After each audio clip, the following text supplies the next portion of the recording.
Like that. Chocolatey. I dig it. Andy Wood, ladies and gentlemen. Magnificent specimen. So good to have you here in the Wildwood lair. It's fun to be in snowy Colorado. It is a little snowy. There's some snow on the ground. It was a little bit nice. I actually got to go for a stroll today. You got to be careful here in Colorado because if you wait till the sun goes down to take a stroll, the moose come out. It gets cold. Well, then the moose come out. Oh, sorry. Yeah. Well, there's actually the prairie dogs. When you come out of the door, look to your right to that field, and you will see a landscape riddled with these little creatures. And if you're not looking for them, you ignore them. But then you look, and there's like 75 of these creatures. I imagine you going outside with a guitar and start to play, and all of a sudden you're like a Disney princess, and the critters just crawl on your shoulders, and birds land. Snow fright. It's like that, right? Snow fright. Well played.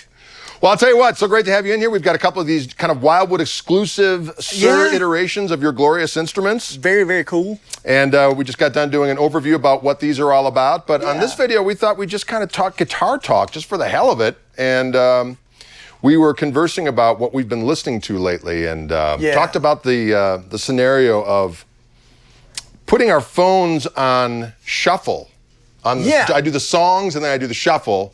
And then the methodology in our minds of what we stay and listen to and what we pass on to the next thing. And if we are obsessed with going forward and what is motivating us to do this. This is a little crazy, folks, but I think it's a worthwhile discussion. I can dig it. Yeah, so it's something I thought about because I have a bad tendency to just flip through songs. And I was like, why do I do this when some days I can put on an album and listen to it, like Tony Rice Manzanita, I can listen to that straight down. Is it because it's got this sentimental thing in my heart, or is it because on days where I don't know what I'm looking for, it's almost like the guitar player in me knows if I want something dark, you play, and it's like, okay, that's dark, or a question mark. It's like we have that ability to associate an emotion and go to it sonically. And sometimes I feel like when I'm skipping, it's like that's maybe the guy up here that's driving. Yes. And he's looking for something, and I don't have a guitar to get it out. And he's like, no, Sam Cooke's not it. No, Van Halen's not it. No. Right. Bela Fleck, that's it. Bela Fleck plays classical. That's what you're looking for. Right. Or whatever it may be. So now on that note, what is the most recent new discovery musically that you've had that you've been like, ooh, this is good to me? What's weird is that I'll go on the YouTube. That's where I'll find a lot of weird stuff. Okay. And what's weird about it is I've discovered these things that have been around forever, but I've just been oblivious. But they're new to you. But they're new to me. That's a fair statement. That's even so. What's the new to you thing that you like? Well, one day I was messing around and I discovered the sax player who I don't know why I never heard of him before. Houston Person. Ooh. I'm like, Houston Person? What? And it's just kind of organ, soul, jazz type of stuff, and Grant Green's on a couple of the records, and then it led into some other places with just records like that. So some guy is loading a bunch of and you can't find these records anywhere. Right. Because you look on, like, oh, I think I'm going to buy that record. Because it's probably licensing issues or God knows what. Or God knows what. So I find myself kind of going in that direction where I'll discover some weird old thing and then just be into it. And then I'll just do like weird things will happen to me. Like I go to Jamaica last year. I had this situation where my wife and I got to go down there and I played in this buddy of mine's band down there for a week. And of course I started listening to a bunch of Bob Marley. And I'm kind of obsessive compulsive. So all of a sudden it's like, I always kind of passed over the Bob Marley thing because I was never much of a weedsman. And so now you're like. And then I was like, what that bass player's doing. So you have one brownie in Jamaica, right, and all of a sudden. And then next thing you know, I'm listening to every Bob Marley record, and then listening to his rhythms. I like this rhythm section here, and and then listen to all the different stuff. So that's the kind of stuff there are new things that I'll listen to as they come across the bow. But it's just weird, there's a lot of just dysfunction in all musicians, I think. Yeah, I think so, the new to you is a great way to word that. Yeah, exactly. I mean, like new to me is Leslie West. Ah, there you go. I just discovered him. I've known about him for a long time, but I've never listened to Climbing, until a year and a half ago. Yeah. And it was like summer of last year. And I was like, this guy has the tone. Oh, yeah. It sounds like guitar. Yeah. And I think what that happens too is like you end up on Instagram and or YouTube or whatever, and everything goes in phases of popularity. And like during that time, it was a lot of modern, super compressed, you know, that kind of thing. And like all of a sudden, I hear Leslie West come on shuffle, and it's like that sounds like guitar, with nothing on it, exactly. just guitar. And I thought that was it hit me really hard. New to me, and I would say Alan Stone. Okay, I gotta check this fella out. He is a soulful individual. He loves high waters and Converse shoes, which is fun, and he wears suits and stuff. But yeah, he's really, really good. I think it's like I Will Be Your Blue, maybe his single right now. Okay. And it's got this lovely mix of Otis and Sam Cooke. Oh, cool. And he's got horns in the band. It's just soulful. You can take your lady out for a nice dinner, slide that on, and just see where the evening takes you. Yes. It's that kind of music. It's nice. I can dig it. Yeah. But you do listen to music all the time, because it's interesting, because I listen to music all the time. I'm either playing or listening to music when I'm not, doing family stuff or whatever and hanging out with the wifey poo. I like to go on walks with my wifey poo, and we go on delicious perambulations and do whatever couples do. You know what I'm talking about. Yeah. But other than that, I'm listening to jams all the time. And listening is weird, the way that works. Like, you start playing, we're jamming, we've never played anything that we're jamming on. We are listening. Right. You have to. That level of listening is different from, like, I'll be at in the middle of an online gaming session, and some music really hits me that's in the background. That's not even meant to be the focal point. And I have to, like, stop and let my character stand there and, like, listen. Right. And it's a different way than if, like, I go to a concert and I'm like, oh man, Derek Trucks at the Ryman. That's a different listening altogether. It's like you shift gears on what it means to listen. Yes, this is true. I hear what you're saying.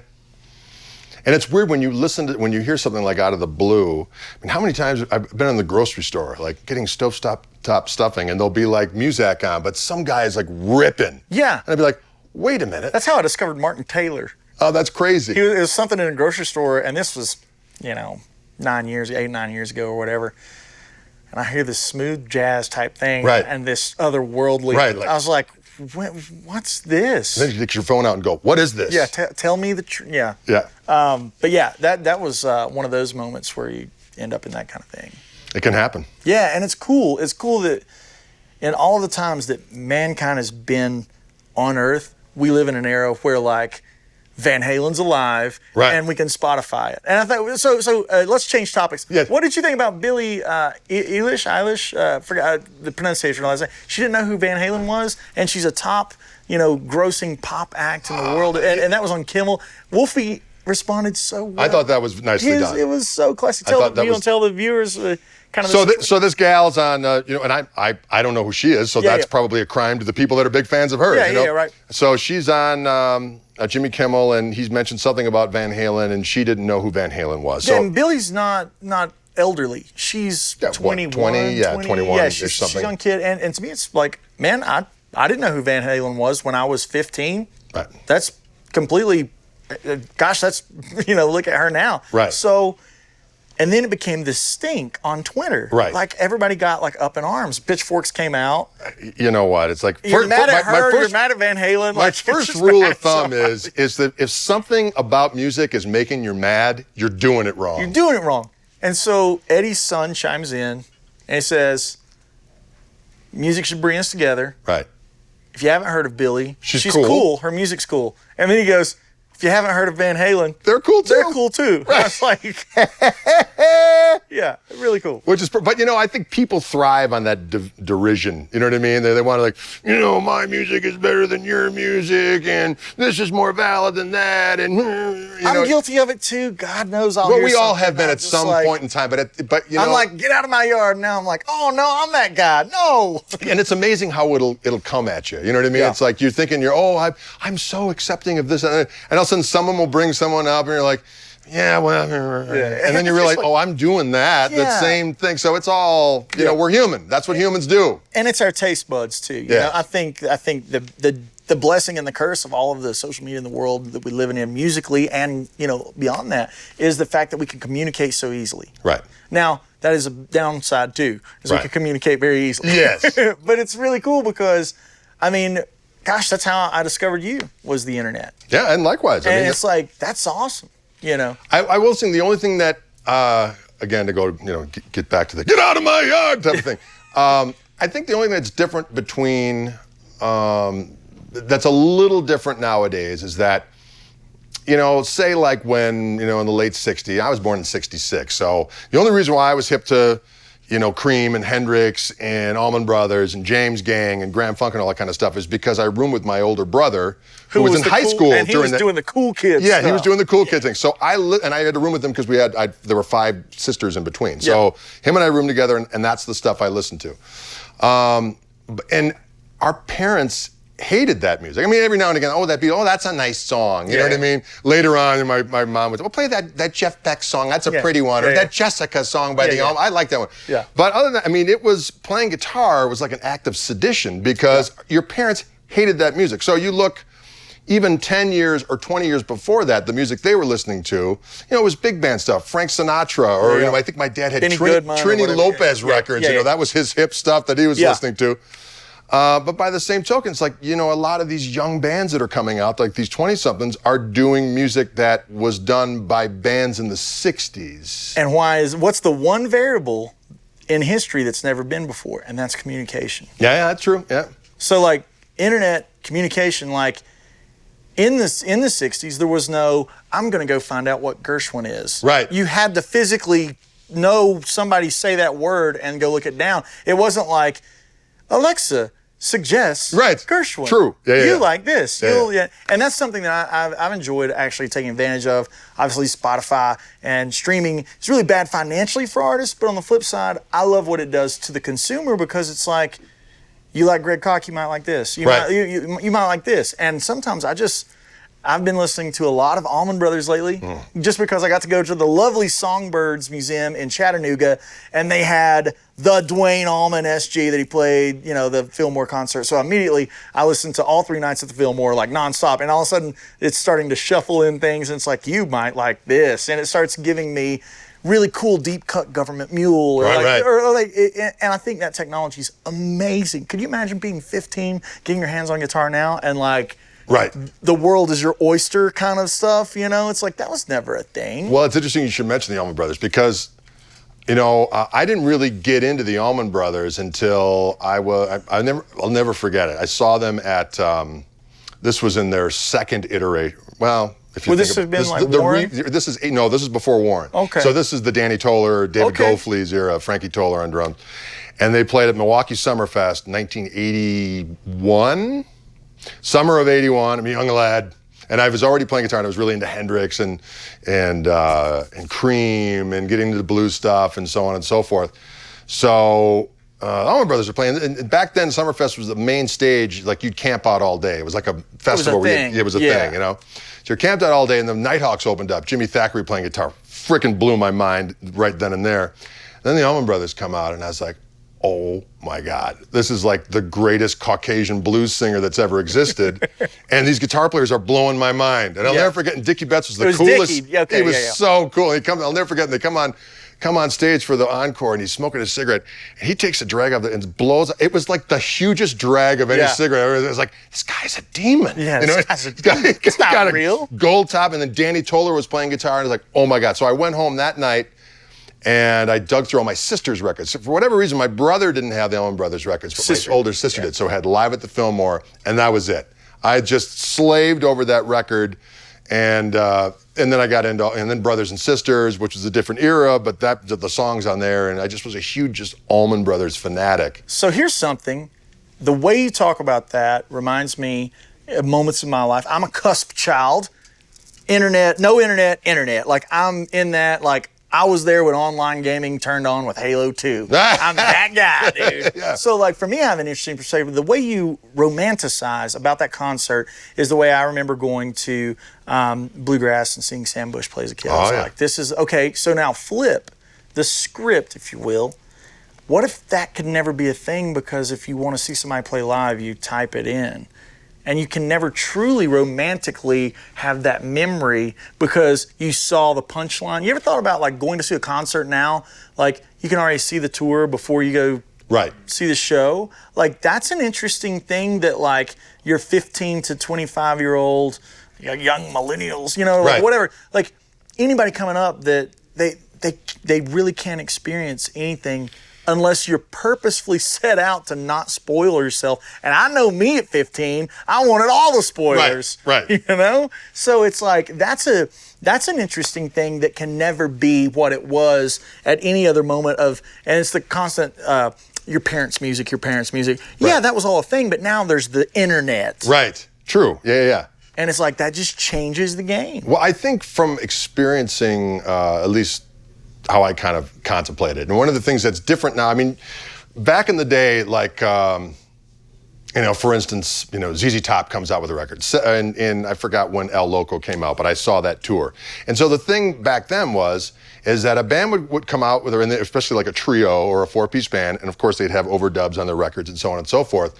Well, a whole other art form was how they were going to pull those songs off live. And they were a whole nother thing, and they were different every night because it was like... Because it was a thing. Live without a net. Whereas nowadays, it's because of the commodification, not that it wasn't always about the money at some point, but the commodification of music now is that people want to experience live what they heard on their Spotify, and they want to hear it as it... And so that kind of diminishes it. But that being said, bands that truly improvise...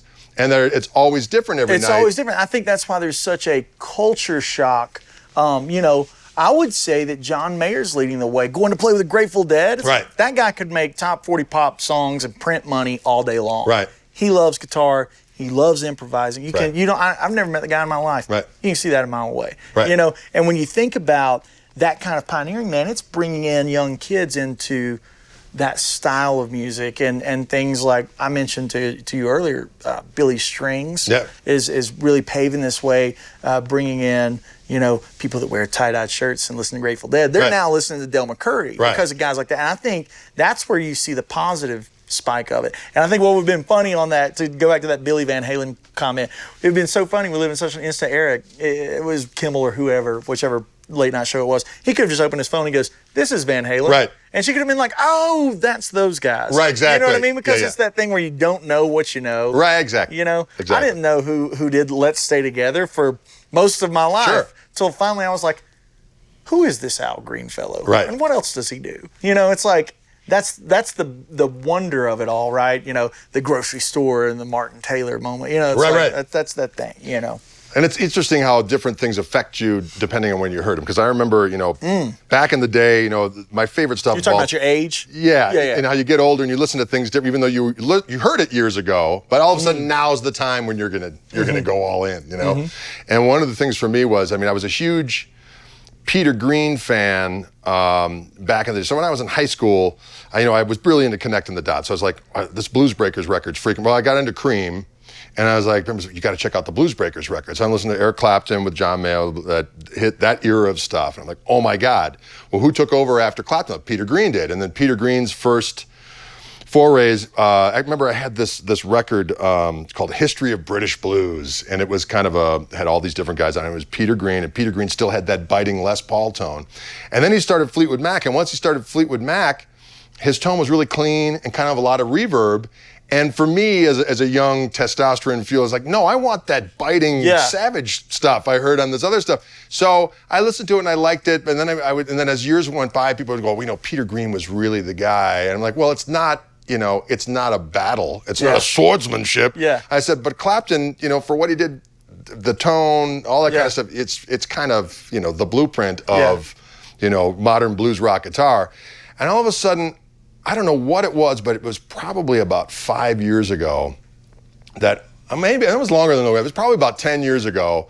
I heard the record then play on, but Fleetwood Mac from start to finish, and I was like, it's kind of dark and spooky, dude. And there's some weird, and I'm like, I'm in. I'm all in. So what you're talking to basically goes to one of the biggest musical debates in guitar history, which is guys that heard Sammy era Van Halen immediately shut it off, and now are like, oh yeah, man, Unlawful Carnal Knowledge. Right, that's the killer, one. Right. Or and you see that and you're like, yeah, man. See, I had been exposed to Sammy first because I didn't listen to rock, and I remember seeing it was like whatever the MTV reality show was that kicked it all off, Real World or Road Rules or whatever. And one of the things they did, they went to a Van Halen concert, and it was Ed with the goatee, the short hair, the Music Man, And I was like, oh, I love this. It was like Right Now was on MTV, and I was like, oh man. So like, life happened. I never bought a Van Halen record.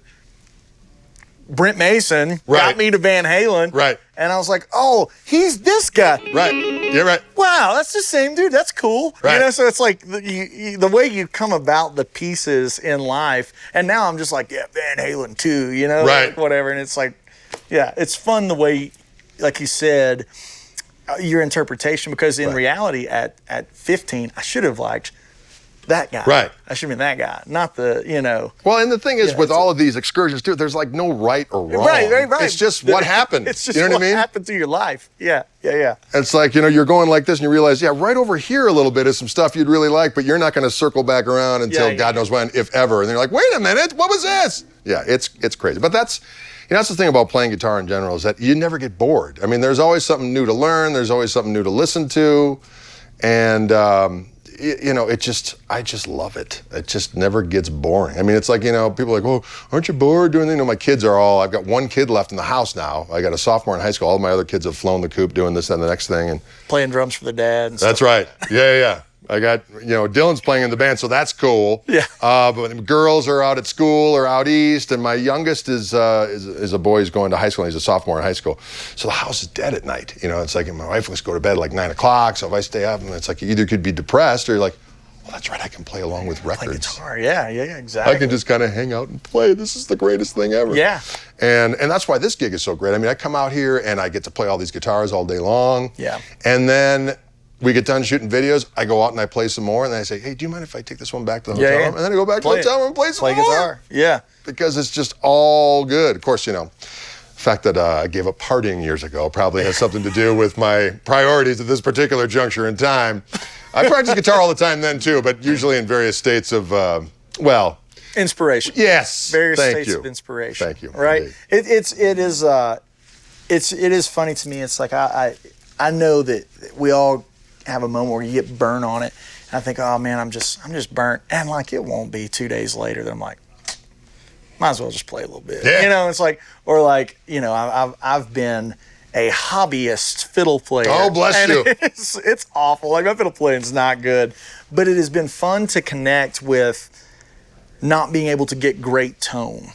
Just immediately go to it, because like if I said, Greg, play A minor 7. You'd be like, okay, and not only will you play it, it will sound good and be nice, and that's almost like we take that for granted once you get to that many hours of practice. Right. And it's fun to grab an instrument that mechanically is hard to get a tone out of, or like it'd be like all of a sudden you're going to play clarinet. You're like, you get music, right, but getting the fundamental thing to happen, and that has re-sparked my interest in the guitar, because when I go to the guitar, I'm like, oh man, it's nice to be able Yes. and just be able to play and it be a thing, I can dig it. Yeah. Well, before we wrap this video up, I thought it would be kind of fun as we were sitting here thinking or talking.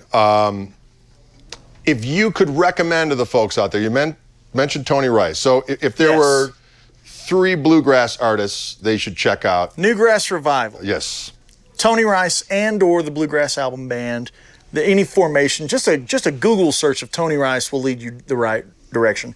And Del McCoury. Yeah. And the only reason I didn't say Bill Monroe is that's a given. Right. Like Bill Monroe kind of invented the genre, right. So it's like, take him out of the equation. I would say Newgrass Revival. There's your Sam Bush, Bela Fleck. Sometimes you get a Jerry Douglas in there on the dobro scooting around. And then Tony Rice he's Eddie Van Halen to Martin guitar. Right. Like there was like the way you played guitar before Tony Rice in a bluegrass outfit and the way you played it after. It's like Hendrix did that. You played guitar one way before Hendrix came out, and then he said, this is how we're going to do it now. And the funny thing is about Tony Rice, the only reason why I heard who he was is because of, remember when Guitar Player magazine had those compilation CDs? This is maybe before your time a little bit, but they came out with records or... were they the pages that you could put out and put on a record player? That was before my time. Well, not that per se, but they would put together the Legends of Country Guitar 1 and 2. I have no memory of this place. This is fantastic. So that's where they put a little bit of Jimmy Bryant, Hank Garland, you know what I mean? And then they had Tony Rice on there, and it was that Me and My Guitar song. Oh, yeah. And I heard that, I was like, and so that's how I was like, this guy. Yeah. Because it's bluegrass, but it's funky. You know what I mean? It's like there's funkification in there. Yeah. Freeborn Man and Manzanita would be top choices. Like somebody said, what is the definition of Tony Rice? I'll be like, Freeborn Man is going to give you. Freeborn Man. Yeah, in the first minute and a half, if he does the halftime intro with the licks, like there's your blueprint on how to rock it. And Del McCoury, because he's like the last living legend, and by that I mean the dude's touring and playing the Opry. Right. It's like. They're not slowing down, man. And he has a bloodline now. And Ronnie and Robbie are playing with him, and the Traveling McCourys. It's all really good music. So that's the 3 places to dig your. I like it. Yeah. All right, we're gonna play out here a little bit. Let's do. We haven't done like a little shuffle. You want to do that? Oh no, we've done a shuffle. You want to do? Let's do like a working man kind of. Yeah.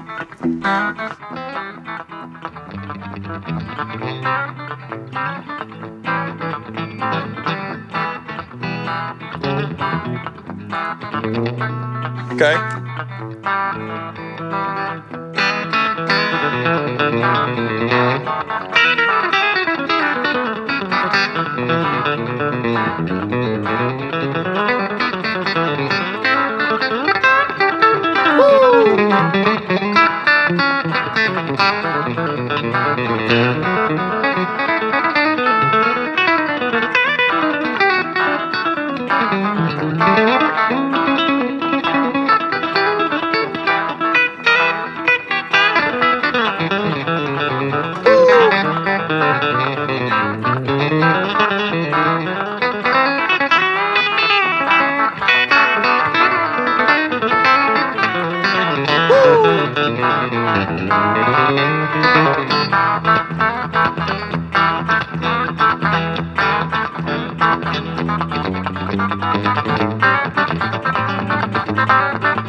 it.